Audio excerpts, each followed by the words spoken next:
First of all, it's not perfectly been preserved. First of all, Muhammad never wrote the Quran. His believers, his companions did.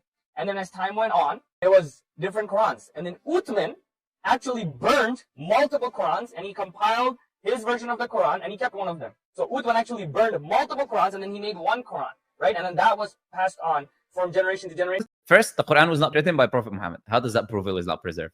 Because the Quran was literally written down at the life of the Prophet Muhammad himself, by his companions. He used to bring companions each time a verse was revealed, and he used to write it down.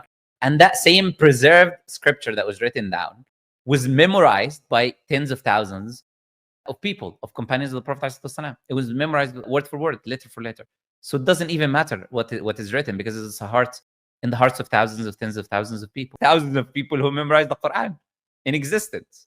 And this is 2 years after the Prophet. We're talking here. Now this guy comes and talks at the time of Uthman, which is 20 plus years after the death of the Prophet ﷺ, where Islam is already a massive empire spread everywhere. And you had literally millions of people at this point memorizing the Quran.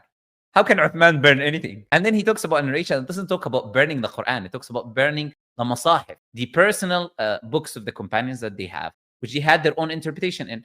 And then Uthman sends the standardized version to all different empires of the Muslims, which, by the way, we already had, like I said, millions of people memorizing the Quran. So if whatever Uthman sends disagrees with it, they'll say that's a lie. I memorized the Quran. Not only that, but Uthman made the copy he copied it from the Quran that I was telling you was written down at the life of Prophet Muhammad.